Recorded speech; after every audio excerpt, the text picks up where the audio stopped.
یا اہل الکتاب قد جاءکم رسولنا یبین لکم کثیرا مما کنتم تخفون من الکتاب ویعفو عن کثیر ویعفو عن کثیر۔ اے اہل کتاب محمد الرسول اللہ صلی اللہ علیہ وسلم تمہارے پاس تشریف لائے ہمارے رسول بن کے آئے، کیوں؟ تاکہ تورات و زبور انجیل میں جو تم احکامات الہیہ کو چھپاتے تھے اس کو ظاہر فرمانے کے لیے تشریف لائے، اور ظاہر فرماتے ہیں۔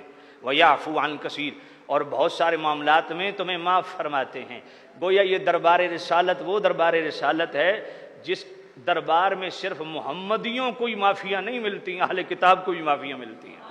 میں حیران ہوتا ہوں آج کلمہ پڑھنے والا غزوہ احد کے ایک معاملے کو لے کے صحابہ پہ بکواس کرتا ہے، وہ رافضی اور رافضیوں کی دیگیں چاٹنے والے آپ کے پیر اور مولوی یہی واردات کرتے ہیں۔ کہتے ہیں دیکھیں جی درے میں حضور نے کھڑا کیا تھا تو وہاں سے العیاذ باللہ رفو چکر ہو گئے، بھاگ گئے، پش دکھا گئے، طرح طرح کی بولیاں بولی جا رہی ہیں۔ بھائی احد کے میدان میں نبی پاک صاحب اللہ صلی اللہ علیہ وسلم نے ایک درے میں چند صحابہ کا تعین فرمایا۔ صحابہ یہ سمجھے کہ یہ تعین ہمارا جنگ کی حالت میں تھا، جنگ ختم ہو گئی تو ہمارا یہاں رہنا، یہاں متعین کرنا، وہ معاملہ بھی ختم ہو گیا، درہ چھوڑ دیا اور اس کا نقصان اٹھانا پڑا۔ پش سے کافر آئے، حملہ آور ہوئے، نقصان ہوا۔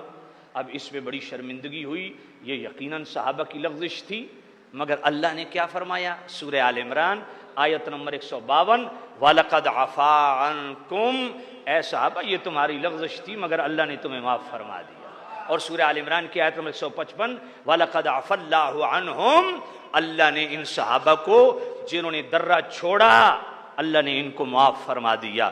اور سورہ آل عمران کی آیت نمبر 59، فَاعْفُ عَنْهُمْ، اے محبوب نبی میں نے بھی معاف کر دی ہے، تو بھی اپنے غلاموں کو معاف فرما دے۔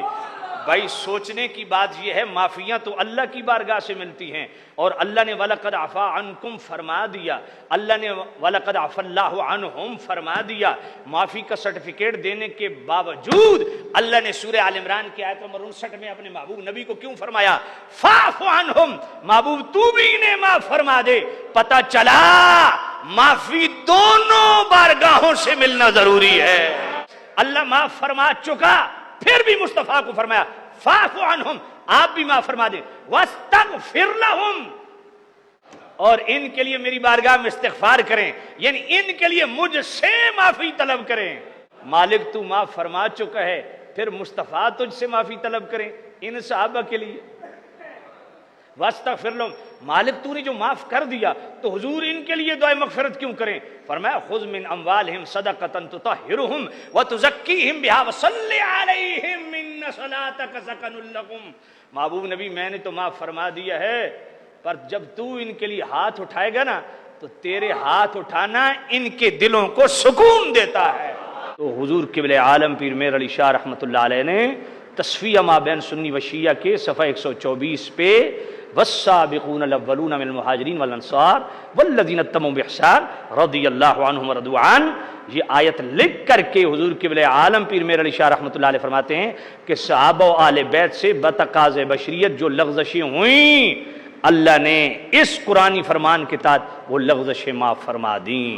اور پھر موجم الاوسط امام طبرانی حدیث نمبر 3243، میرے نبی نے فرمایا ستکون لاصحابی بعدی ذلتن، فرمایا میرے بعد میرے صحابہ سے بتقاض بشریت لغزشیں ہوں گی، یغفرها اللہ لہم لسابقتہم، اللہ ان کی تمام لغزشوں کو اس لیے معاف کر دے گا کہ یہ مجھ سے شرف صحابیت رکھتے ہیں۔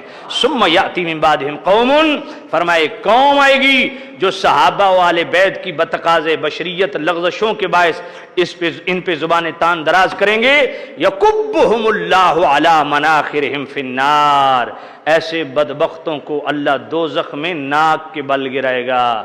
کوئی پیر طریقت ہو، راہبر شریعت ہو، کوئی گدی نشین ہو، کوئی خطیب الاسلام ہو، کوئی بڑا مفتی ہو یا چھوٹا مفتی ہو، کوئی مناظر اسلام ہو، نقیب ہو، نعت خوان ہو، خطیب ہو، کوئی بھی ہو، جو صحابہ و آل بیت کی لغزشوں کے باعث ان پہ تان و تشنیع کرتا ہے، زبان تان دراز کرتا ہے، یا وہ گوئی کرتا ہے، ہرزہ سرائی کرتا ہے، اللہ اس حدیث کے تحت جو موجم الاوسط کی پڑھی ہے ناک کے بل دوزخ میں گرائے گا۔ دوزخ سے بچنا ہے تو جنت کا راستہ کیا ہے؟ حضور کی ہر نسبت کا حیا لازم ہے۔